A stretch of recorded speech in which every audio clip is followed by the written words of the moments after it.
காரம் போட்டுக்கலாம். அரிசி அரிசி அரிசி வெந்ததுக்கு அப்புறமா சாப்பிட்டு தண்ணி நல்லா வடிச்சிட்டு சேர்த்துக்கோங்க. தண்ணி நல்லா ஊறிச்சு வந்துடும். அரிசி சேர்த்துக்கலாம். எக்ஸஸாக சேர்த்துன்னு கொஞ்சம் ஃபில்டர் பண்ணிக்கோங்க.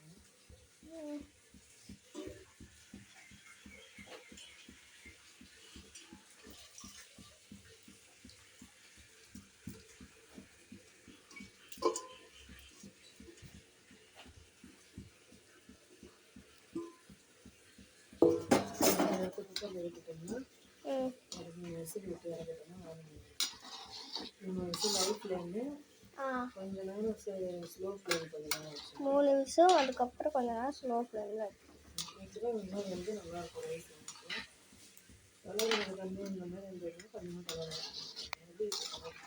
நல்லா இருக்கானு.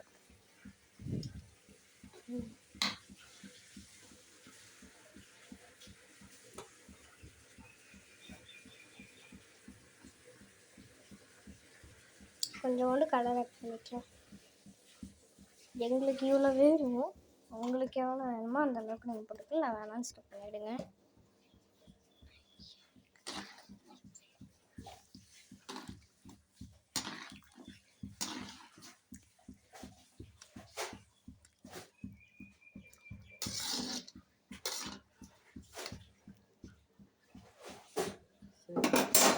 இப்போ நெக்ஸ்ட்டு சிக்கன் கிரேவியில் வந்து முன்னாடி எண்ணெய் ஊற்றி வெங்காயம்லாம் போட்டாங்க.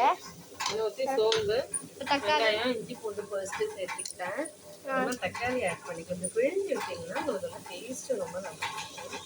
பிழிஞ்சு வச்சுருக்கலாம் தக்காளியை. பக்கத்தில் குக்கரில் பிரியாணி ஊற்றிட்டு அவன் வந்து பார்க்கல, அந்த பிரியாணி செஞ்சு இல்லைங்களா வானல்ல, அதை எடுத்து ஊற்றிட்டு வீடியோவில் எடுக்கல அவள் ஊற்றிட்டு விசில் 2 வந்துச்சுங்க. இன்னும் 2 வருஷம்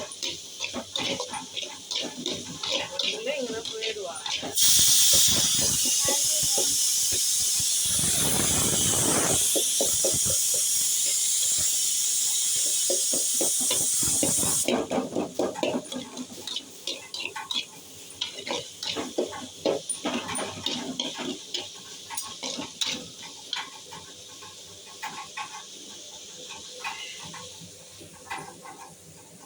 இப்போ கறியை போட்டுக்கலாம்.